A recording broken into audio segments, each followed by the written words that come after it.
Go ahead and start with 10 minutes. Coach Percy, go ahead. Hey, Coach, you guys are down one in the final seconds there. Can you take us through that last play, just the play that you wanted and the play that you saw? That was it. We work on our resets, in practice and shoot around. And so we had an opportunity to actually talk about the reset in the previous timeout. And so we knew on that defensive stop and possession, that's what we're going to do, no matter what happened, make, miss. And, when you have elite players with elite mindsets, with capabilities to execute and hit shots, that's what happens. The crackback action for Jewell, it looked good when it left her hands. Tina Charles is in the drop, just kind of action to get her open. And that's an excellent shot by Jewell. Feet were set, looked good when it came out of her hands. Then, after a game like this, did you guys solve everything that maybe didn't go well in the first four games? Are you happy with the performance and just what is the mindset sort of coming out of there? I don't think we solved everything. It's brick by brick right now. So we win the rebounding. That's kind of been something that we've been focusing on. We win that battle. We keep them below their free throw average, which was a goal, or attempts, which was a goal today. Our 8 turnovers is very sharp basketball, not turning the ball over. And early on in the game, I thought our transition was good. We ended with 13. I feel like we could have got a little bit more in the in the third quarter. And then defensively, we were better, but I think there's still a level that we can get to. Obviously, ending with a huge stop with Gabby, getting that steal. We know we can see there are glimpses of who this team could be. Now it's about just bottling this energy up and putting it together for our next opponent. Then out of all of the shots that you've seen from Jewell during her career, just where would you rank this one? This is a big go-ahead bucket down one.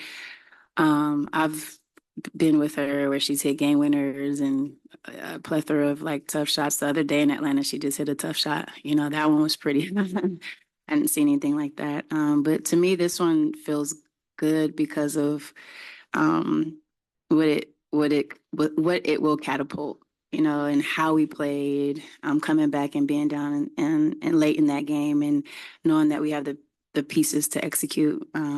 So it's probably top 10, maybe. She's had some amazing shots. So it's top for sure. What did you see from your team's effort compared to Monday's game?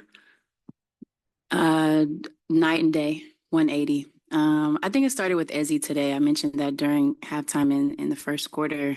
She's running the floor hard, and that becomes contagious. I think that the first unit, did a better job of locking into that night and day. We talked about it for, a day and a half, the appropriate mindset and manner in which you have to be a pro and show up. And I thought that our team did that.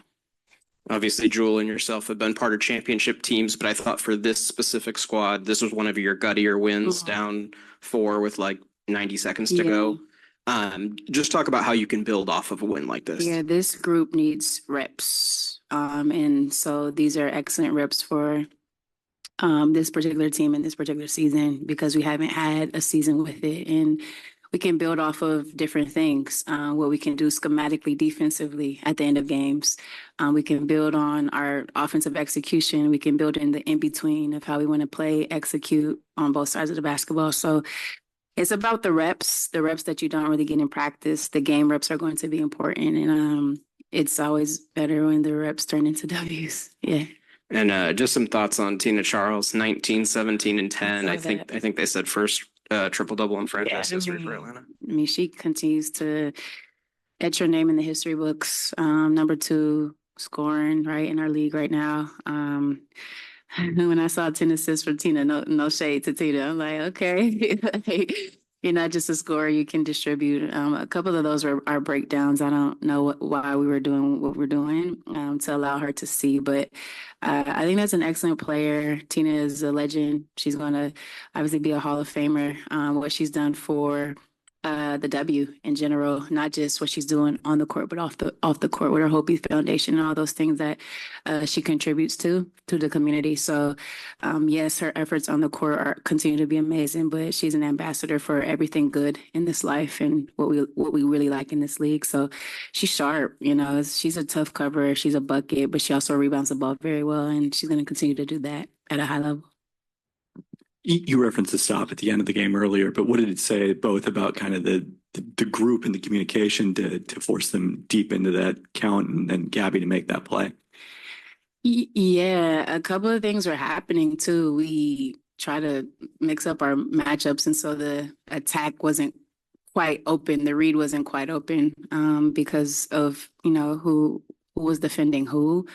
But the communication level, I thought those were really close to 5-second violations, but because we were into bodies and denying and really aware of just getting a stop. There's a lot of communication on the floor. And again, those are, you know, we have the ability to really lock in defensively and do that, not just in crucial moments, but the entire game. And I think that's what we want to build off of. Hey, Coach, I wanted to talk about Mercedes. I feel obviously Monday wasn't great in the loss, but I felt like she had some good moments in that one. And then coming off the bench, including a few others like Victoria and Joyner, I thought she provided a spark. What do you see from Mercedes tonight or in both games? I think she's being very intentional with her play, and she's providing energy. Like Sadie's dove on the floor today, and these are things that we're going to need from her. We're going to need her. Sadie's is very smart. She understands concepts. I talk about it all the time. She's like a point guard in a post player's body. It's true. Like I hear her talking during the huddles and on the court. And so when you have a cerebral player like that, you really want to make sure she takes care of herself. And herself is being aggressive to the rim, getting in the pocket, finishing. Herself is being active and getting rebounds. And herself is being just sharp and solid defensively. And I think that she's been really locked into that. Got about 4 minutes left. Go ahead. Wanted to ask about Skylar. She had 9 assists today. She's been putting up really high numbers this season and after the Olympic break, but also had 16 points and felt like she really got to the rim and got big buckets when you guys needed them. Can you just talk about how she seems to balance, you know, finding her teammates, finding those good reads, but also knowing when it's her time and when the team needs her to do something beyond assisting? Yeah, I think that's something that has been a work in progress this year. And just knowing how hard she's worked over Olympic break and coming to this last part of this season, that's something that she's really focused on, finding her balance of being aggressive, being a playmaker.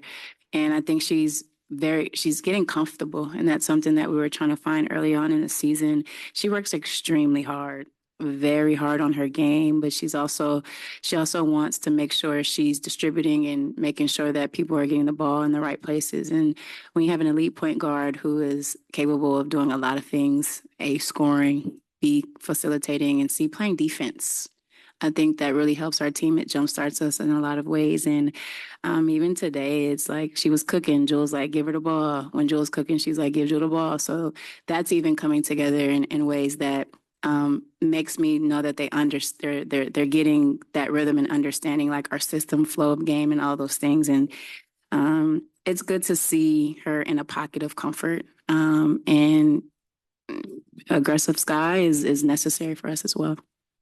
Let's go to Zoom and take a question. Christian, go ahead with your question. Hey, Coach. I'm not sure if you remember, but that first game back from break against the Dream, I believe, in Atlanta, Skylar had 12 points in that first quarter. And then tonight, Jewell had 12, NECA had 10. And then in that third quarter stretch, Skylar scored or assisted on 6 of those 7 straight possessions. When presented that question, they both said, you know, it's kind of their job to make sure their lights are never off as the stars and leaders of this team. Just wondered if you could expound on that. The last part was the lights are never. It's their job as the stars and leaders of this team to make sure their lights are never off as far as production. Yeah, exactly. You know, we need them to be sharp. We need them to be efficient. You know, we need them to get buckets, but we also need them to be very sharp on the defensive end. They're all very elite in everything that they do. You can, you know, talk about each of their games, and I also feel like they're complementary to each other. You have a playmaker, you have a wing scorer, and you have an elite post player, and then, you know, pieces around to complement that. But no pressure on them, but we're better when they're playing in this pocket, when they're efficient and all those things. And I know that they work extremely hard, and hopefully we can continue to build off of this. All right. Thanks, Coach. Appreciate your time. Thank you.